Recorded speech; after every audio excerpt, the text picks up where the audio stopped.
So I was just sitting on my bed, looking out the window, and I'm seeing this beautiful clear sky over here, and then, as you might have seen, it's raining quite heavily.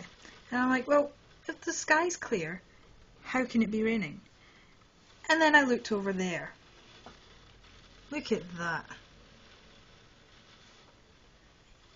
so glad I don't have to get the bus today.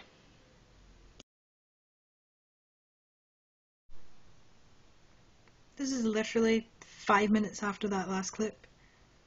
Where did the sun come from? The big clouds are still there, but there's no rain. I am so confused by this weather right now. So I was talking to Aisha about trying to get back into writing, and I was trying to get her to pick a number for me out of the many writing files that I have, so that I could work on just one story for the night. And I was telling her about this notebook that I have, that I've had for about 3 years? 4 years? 4 years. And it's full of, really random pieces of writing and Sims things and poems and all sorts of really rubbish things. But I found a poem on the 3rd page that I'm going to read to you. I wrote this on the 27th of January in 2008. It's really, I don't know, I'll let you make up your own mind, but it's called Creature of the Night, and it goes: Darkness creeps in all around, something moves but makes no sound. A shadow here, a shadow there, a chilling sound flows through the air. Where to go? No one knows. We're huddled down where the river flows. The moon is bright, high up above, it's shining white, pure as a dove. We gaze at it, eyes filled with hope. That's when we know that we can hope. A rustle in the trees behind, a shadow flickered in my mind. It reaches out, its hand near me. I know it's there, though I cannot see. A scream, a flash, a friend's not there. They vanished right into the air. I'm all alone now in the clearing. I can't believe what I am hearing. A hurried breath rings in my ear. I know the shadows are now near. I turn around, I scream in fright. It is a creature of the night. It gives a howl, its hair stood straight. It comes for me, it does not wait. Its teeth are barred, stood on its hind. With one quick bite, I'm one of its kind. I'm not entirely sure why I wrote that, but I'm pretty sure it's about werewolves, or something similar to werewolves. But it's alright, I'm just saying goodbye to Aisha.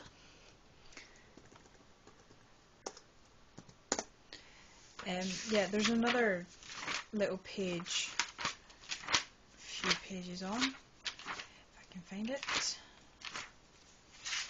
Here it is.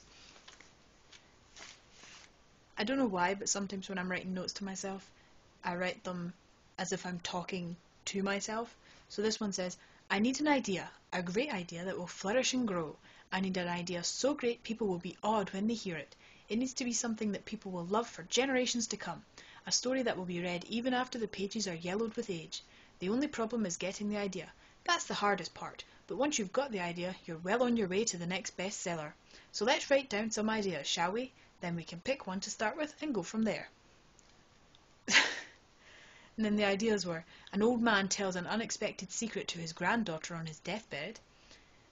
The second one is, did I know love? Certainly, centuries ago when I was young. That's a line, obviously.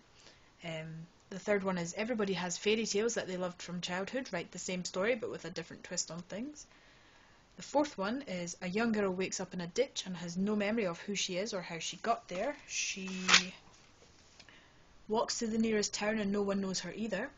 And the last one was, you agreed to feed your neighbour's cat when he's on holiday, but when searching for a can opener you stumble across his grisly collection. I have no idea. They're as random as they could possibly get. But yeah, I was going to do one of the 40 or so stories that I have on my computer already, but seeing the ideas in this notebook, I really want to go through it and see if I can't find one that I didn't start working on. Oh look, here's another poem. Sitting quietly by the bay, the seagulls left me where I lay. The sun shimmered on the ocean blue, a ship passed by without a crew. That's all there is. What else is in here?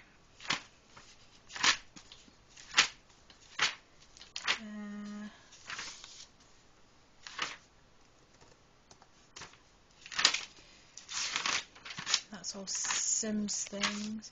See, you can see almost every page is covered with stories. That's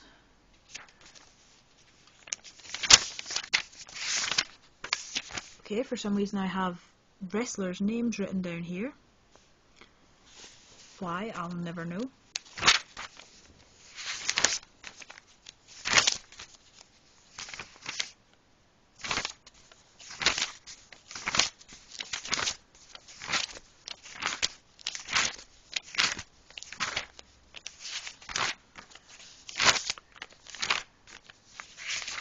Don't seem to have as many ideas in here as I thought I did.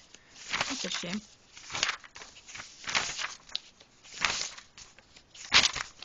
I know there's ideas in here somewhere.